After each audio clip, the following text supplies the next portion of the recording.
গত প্রায় 16 বছর আপনারা কি ভোট দিতে পেরেছিলেন? আচ্ছা, শুধু ভোটের অধিকারই কেড়ে নেওয়া হয় নাই। এই যে এখন বিভিন্ন জন স্বাধীনভাবে যে তাদের মতামত উপস্থাপন করছে, অর্থাৎ মানুষের বাক স্বাধীনতাও কেড়ে নেওয়া হয়েছিল, শুধু ভোটের অধিকার না। এখন প্রিয় ভাই বোনেরা, এই ভোটের অধিকার মানুষের রাজনৈতিক অধিকার বলে, মানুষের অর্থনৈতিক অধিকার বলে, মানুষের বাক ব্যক্তি স্বাধীনতা অধিকার বলে, এইগুলো আদায় করার জন্য অনেকগুলো মানুষ অকাতরে জীবন দান করেছে। গত 16 বছরে বহু মানুষ গুম খুনের শিকার হয়েছে, বহু মানুষ অত্যাচার নির্যাতনের শিকার হয়েছে বিভিন্নভাবে, বহু মানুষ পঙ্গুত্ব বরণ করেছে। এই জনসভার মঞ্চের বাম পাশে কতগুলো মানুষ বসে আছে। কারা তারা বসে আছে? এই মানুষগুলো গত জুলাই আগস্ট মাসে যে গণ অভ্যুত্থান হয়েছে, এই মানুষের স্বজনেরা সেই জুলাই অভ্যুত্থানে তারা শহীদ হয়েছে। এখন প্রিয় ভাই বোনেরা, আজ এই 14 আসনে ধানের শীষের পক্ষ থেকে আমরা এমন একজন মানুষকে ধানের শীষে তুলে দিয়েছি যে গত 16 বছর ধরে এই যে স্বৈরাচার গণ অভ্যুত্থানে যে স্বৈরাচার পালিয়ে গিয়েছে এই দেশ থেকে, এই স্বৈরাচারের সময় যত গুম হয়েছে, খুন হয়েছে, অত্যাচার হয়েছে, নির্যাতন হয়েছে, তার একটি প্রতীক হচ্ছে তুলি তথা ধানের শীষের প্রার্থী 14 আসনের।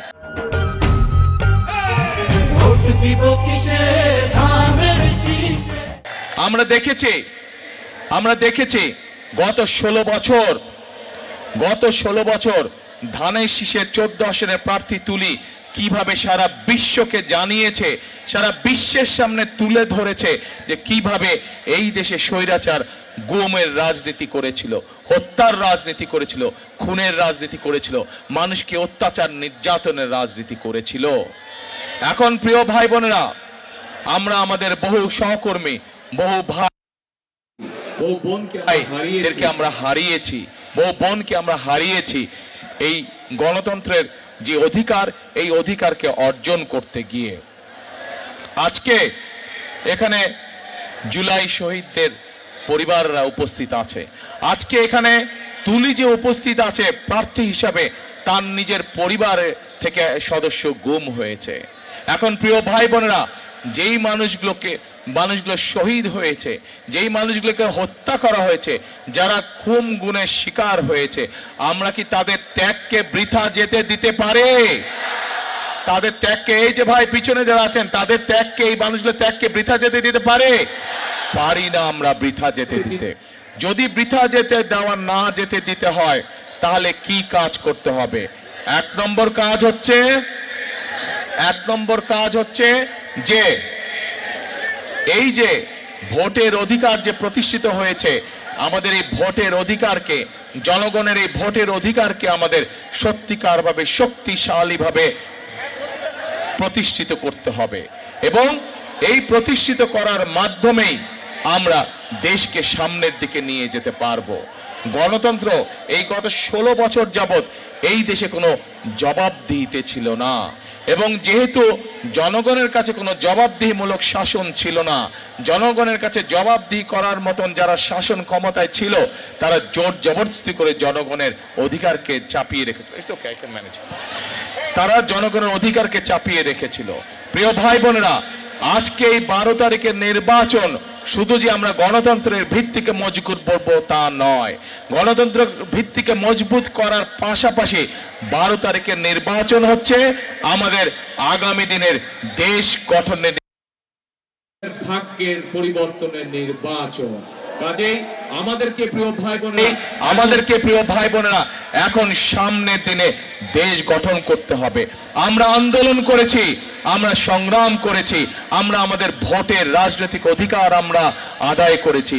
এখন প্রিয় ভাই বোনেরা, সেই রাজনৈতিক অধিকারকে প্রতিষ্ঠিত করার মাধ্যমে আমাদেরকে করতে হবে দেশের উন্নয়ন, বাংলাদেশের মানুষের অর্থনৈতিক স্বাধীনতা আমাদেরকে ভিত্তিপ্রস্তর স্থাপন করতে হবে। অর্থনৈতিক স্বাধীনতা দল মত নির্বিশেষে, শ্রেণী পেশা নির্বিশেষে প্রত্যেকটি মানুষ যাতে অর্থনৈতিকভাবে স্বাধীন হতে পারে, আমাদেরকে সেই ব্যবস্থা নিশ্চিত করতে হবে প্রিয় ভাই বোনেরা। এবং সেই জন্যই আপনারা দেখেছেন যে আমরা জাতির সামনে কি উপস্থাপন করেছি। আমরা বলেছি এই দেশের মানুষের অর্ধেক নারী, জনসংখ্যার অর্ধেক হচ্ছে নারী, এবং এই নারীদেরকে যদি আমরা আমাদের উন্নয়ন যাত্রার সাথে সম্পৃক্ত না করি, আমরা কোনোভাবেই বাংলাদেশের উন্নয়ন করতে পারবো না।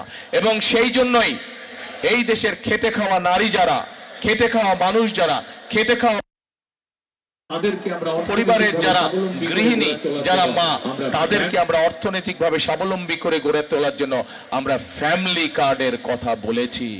প্রিয় ভাই বোনেরা, সারা বাংলাদেশে যত গৃহিণী আছে, সারা বাংলাদেশে খেটে খাওয়া যত পরিবার আছে, প্রত্যেকটি মায়ের হাতে, প্রত্যেকটি গৃহিণীর হাতে আমরা এই ফ্যামিলি কার্ড পৌঁছে দিব। এবং এই ফ্যামিলি কার্ডের মাধ্যমে সরকারের পক্ষ থেকে তাদেরকে প্রতি মাসে একটি সহায়তা বা সহযোগিতা দেওয়া হবে, যার মাধ্যমে ধীরে ধীরে পরিবারগুলো অর্থনৈতিকভাবে স্বাবলম্বী হয়ে উঠতে পারবে।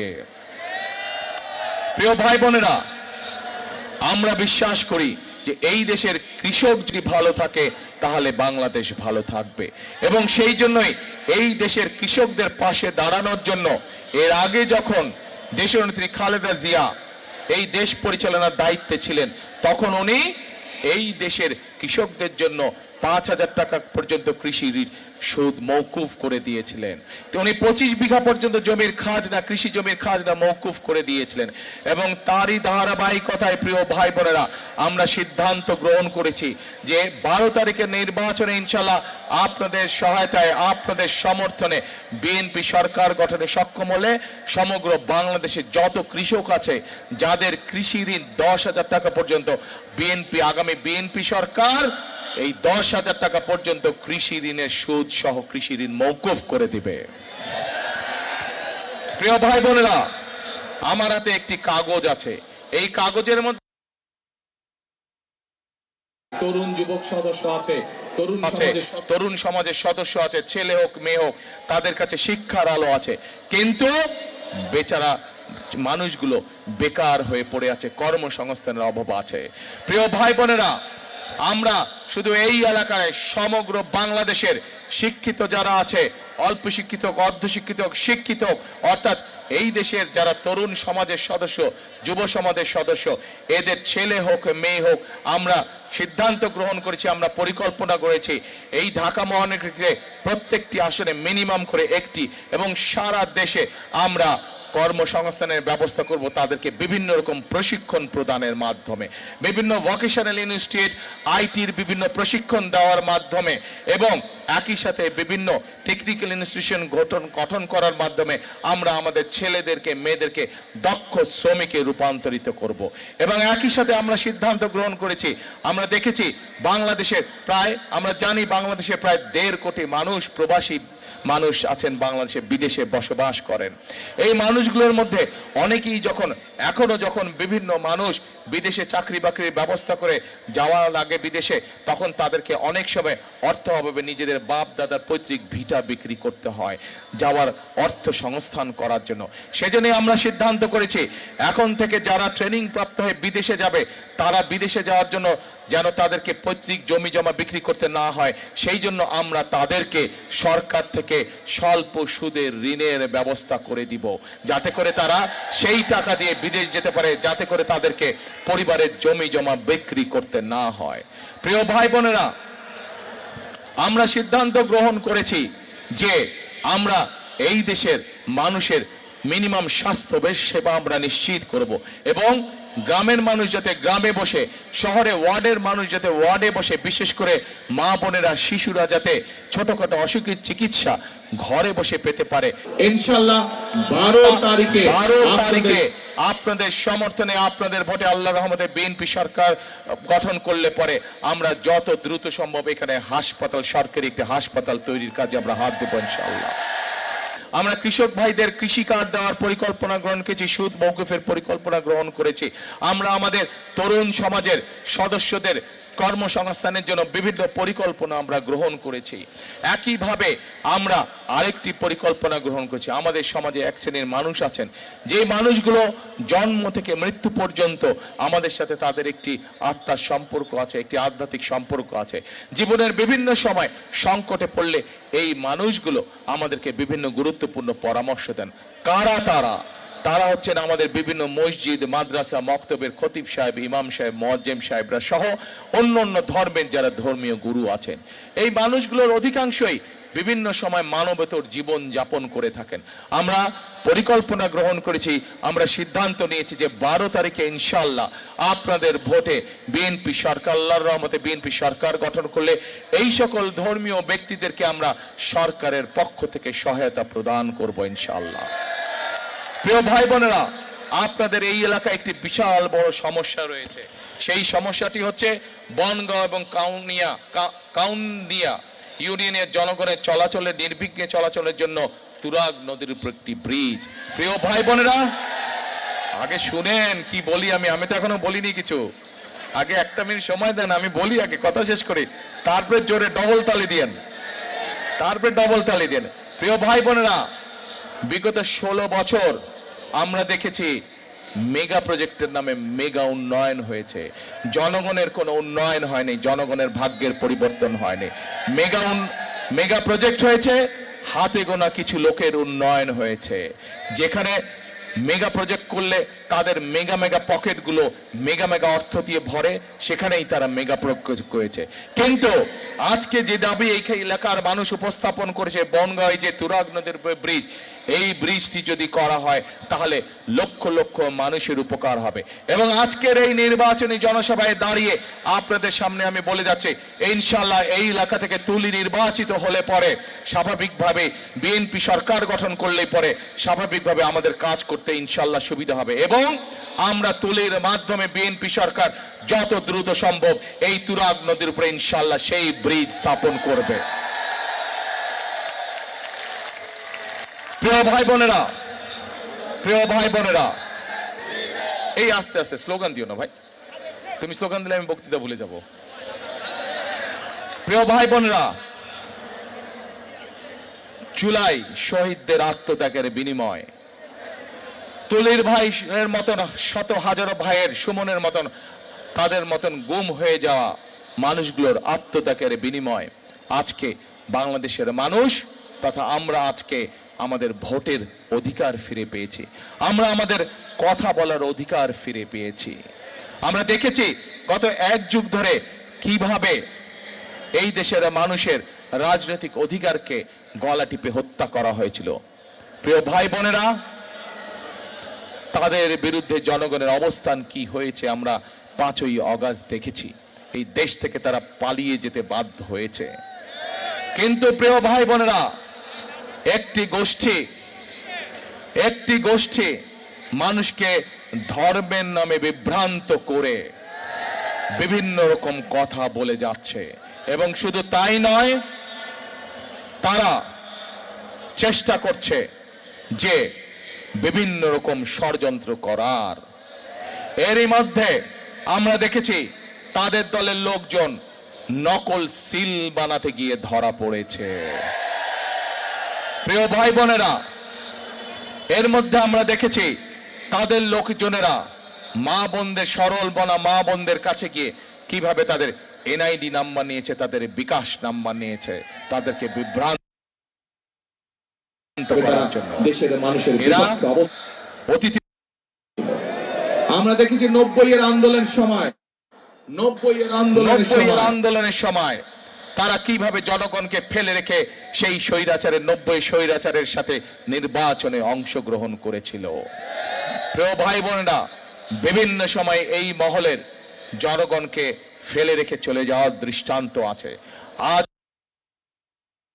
আবার আমরা দেখছি তারা বিভিন্ন কথা বলে তারা বিভিন্ন রকমকে বিভ্রান্ত করার চেষ্টা করছে। আজ এই নির্বাচনী জনসভায় দাঁড়িয়ে আমি ঢাকা 14 আসনের প্রত্যেকটি ভোটারকে বিনীত আহ্বান করব, আপনাদেরকে সজাগ থাকতে হবে, আপনাদেরকে সতর্ক থাকতে হবে, আপনাদেরকে সজাগ থাকতে হবে, যেন আবার আপনাদের সেই ভোটকে কেউ আমির আমির নির্বাচন করে বাক্সে বন্দি করতে না পারে, আবার আপনাদের ভোটের অধিকারকে কেউ যেন ছিনতাই করে নিয়ে যেতে না পারে, আবার আপনাদের ভোটের অধিকারকে ষড়যন্ত্র করে কেউ যাতে পাল্টে দিতে না পারে। প্রিয় ভাই বোনেরা, বহু রক্তের বিনিময়, বহু ত্যাগের বিনিময়ে আজ আমাদের এই অধিকার অর্জিত হয়েছে। ভোট দেওয়ার অধিকার, কথা বলার অধিকার, আমাদের নিজেদের অধিকার প্রতিষ্ঠার সেই সময় মহেন্দ্রক্ষণ আমাদের সামনে উপস্থিত হয়েছে। প্রিয় ভাই বোনেরা, আমরা আন্দোলন করেছি, আমরা যুদ্ধ করে এই দেশকে স্বাধীন করেছি। প্রিয় ভাই বোনেরা, আসুন আজ আমাদের এই সামনে যে মহেন্দ্রক্ষণ উপস্থিত হয়েছে, এটিকে আমাদের দেশ এবং দেশের মানুষের কাজে ব্যবহার করতে হবে, দেশ পুনর্গঠনের কাজে ব্যবহার করতে হবে, দেশের মানুষের ভাগ্যের পরিবর্তনের কাজে ব্যবহার করতে হবে, দেশের ভাগ্যের পরিবর্তনের কাজে ব্যবহার করতে হবে। প্রিয় ভাই বোনেরা, আজ সেজন্যই আমরা এমন এক যে মানুষকে, তুলির মতন এমন এক যে মানুষকে আজ আমরা আপনাদের কাছে তুলে দিয়েছি, ধানের শীষ তার হাতে তুলে দিয়েছে, যেই মানুষটি বুঝে মানুষের বেদনা কি, যে মানুষটি বুঝে মানুষের কষ্ট কি, এমন একজন মানুষকে আজকে আপনাদের সামনে আমরা দিয়েছি, এমন একজন মানুষের কাছে আমরা ধানের শীষ তুলে দিয়েছি, যে কিনা মানুষের কষ্ট বুঝে, দুঃখ বুঝে, বেদনা বুঝে, আপনজন হারানোর কষ্ট বুঝে। এই কারণেই তুলি যদি আজ নির্বাচিত হয়, এখান থেকে বিএনপি ইনশাল্লাহ সরকার গঠন করলে আমরা দৃঢ়ভাবে বিশ্বাস করি প্রতিটি মুহূর্ত তুলি ব্যয় করবে আপনাদের সমস্যা সমাধানের জন্য, আপনাদের এই ঢাকা 14 আসনের এলাকার সমস্যার সমাধানের জন্য। প্রতিটি মুহূর্ত তুলি ব্যয় করবে মানুষের বিপদ আপদ থেকে মানুষকে কিভাবে রক্ষা করা যায়, মানুষের পাশে কিভাবে থাকা যায়, সকল কিছু বিবেচনা করেই আজ আমরা তুলিকে এই আসন থেকে ধানের শীষ তুলে দিয়েছি। প্রিয় ভাই বোনেরা, তুলির হাতে আমরা ধানের শীষ তুলে দিয়েছি। কেন তুলে দিয়েছি আপনাদের সামনে আমি তুলে ধরলাম। আজ 12 তারিখ পর্যন্ত তুলির দায়িত্ব আপনাদের। তুলি এখান থেকে নির্বাচিত হলে ইনশাল্লাহ 12 তারিখে, 13 তারিখ থেকে তুলির দায়িত্ব হবে আপনাদেরকে দেখে রাখা, আপনাদের সমস্যা দেখে রাখা, এলাকার মানুষের সমস্যা দেখে রাখা। এই মুহূর্তে বিএনপি একমাত্র রাজনৈতিক দল যাদের কাছে সেই পরিকল্পনা, সেই কর্মসূচি, সেই প্ল্যানিং রয়েছে। আমরা এমন কিছু মানুষের কাছে বলতে চাই না যা মানুষের আওতার মধ্যে নয়। আমরা আপনাদের কাছে সেই প্রতিশ্রুতি দিতে চাই যেটি করার তৌফিক আল্লাহ মানুষকে দিয়েছেন। যেই তৌফিক আল্লাহ মানুষকে দেননি, আমরা এমন কোন প্রতিশ্রুতি আপনাদের সামনে উপস্থাপন করতে চাই না। প্রিয় ভাই বোনেরা, সেজন্যই আমরা বলেছি বিএনপি সৃষ্টি হওয়ার পর থেকে এই দেশের মানুষের পাশে বিএনপি ছিল, এই দেশের মানুষের সুখে দুঃখে বিপদে আপদে সকল সময় বিএনপি ছিল। এই নির্বাচনী জনসভার শপথ একটি, আগামী দিন আমরা আমাদের এই মাতৃভূমি, আমাদের এই প্রিয় মাতৃভূমি, আমাদের এই দেশকে আমরা গড়ে তুলব আগামী দিন। এবং সেই জন্যই যদি এই মাতৃভূমিকে গড়ে তুলতে হয়, এই দেশকে যদি গড়ে তুলতে হয়, তাহলে আমাদেরকে কাঁধে কাঁধ মিলিয়ে এই দেশের প্রত্যেকটি মানুষকে আমাদেরকে কাজ করতে হবে। প্রিয় ভাই বোনেরা, দেশনেত্রী বেগম খালেদা জিয়া, ওনার সন্তান হিসাবে আমি জানি এই মানুষটিকে স্বৈরাচার বিভিন্ন সময় বিভিন্ন রকম প্রস্তাব দিয়েছিল যে আপনাকে আমরা ছেড়ে দিব, আপনি বিদেশ চলে যান। কিন্তু এই মানুষটি বাংলাদেশের মানুষকে ছেড়ে যায় নাই।